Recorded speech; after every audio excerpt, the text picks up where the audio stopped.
Narito ang detalyadong kwento ni Propeta Dawud, ayon sa pananaw ng Islam, kasama ang mga surah mula sa Quran at ilang hadith na may kaugnayan sa kanya at ang kanilang mga paliwanag. Si Propeta Dawud sa Islam. Si Propeta Dawud, David sa Kristyanismo at Hudaismo, ay isa sa mga propetang binanggit sa Quran. Siya ay kilala hindi lamang bilang isang hari at hukom, kundi bilang isang mabuting lingkod ng Allah, isang makapangyarihang mandirigma, at isang taong pinagpala ng kahangahangang tinig na ginagamit niya sa pag-awit ng papuri sa Allah. 1. Propeta Dawud bilang hari at propeta.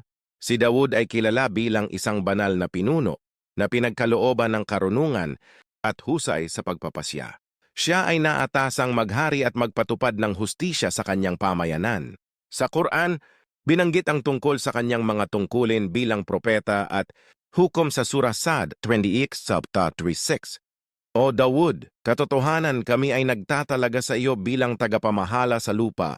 Kaya maghatol ka sa mga tao ng may katotohanan at huwag sundin ang sariling pagnanasa dahil ito'y maglalayo sa iyo mula sa landas ng Allah. Paliwanag. Yung talatang ito ay nagbibigay diin sa papel ni Dawud bilang isang makatarungan at matalino na lider. Ang pagiging hukom niya ay hindi batay sa kanyang pansariling nais kundi sa mga kautusan ng Allah. Paliwanag. Yung talatang ito ay nagbibigay diin sa papel ni Dawud bilang isang makatarungan at matalino na lider.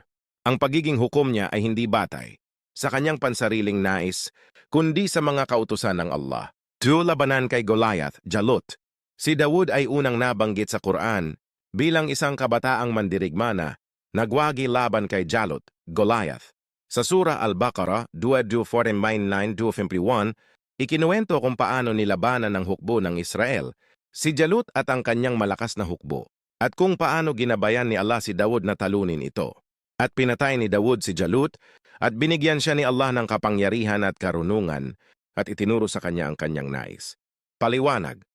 Ang tagumpay ni Dawud laban kay Jalut ay nagpapakita na ang pananalig sa Allah ay nagbibigay ng lakas at tagumpay laban sa mga malalakas at tila imposibleng kalaban.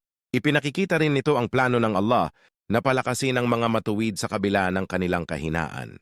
3. Ang pag-awit ng papuri sa Allah.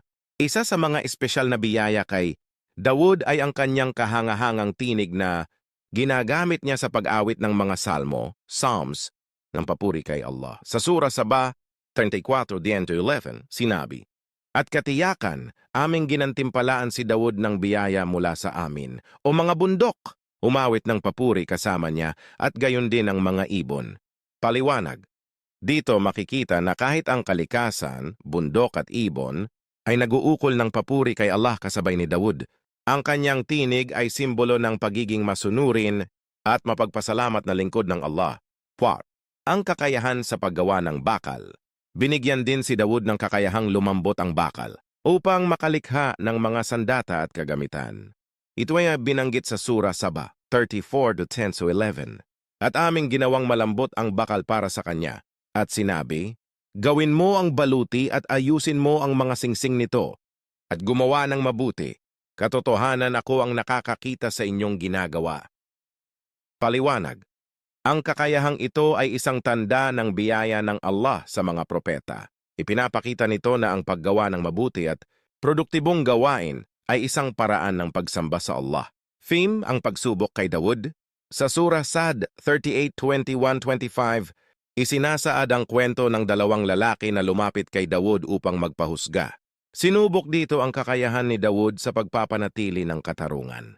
"O Dawud, hindi namin nilikha ang mundo ng walang layunin. Ang lahat ng bagay ay may dahilan, kaya magbigay ng makatarungang hatol." Paliwanag. Ang tagpong ito ay nagpapakita ng kahalagahan ng hustisya at pagiging mapagkumbaba kahit sa isang pinuno at propeta. Mga hadith tungkol kay Dawud.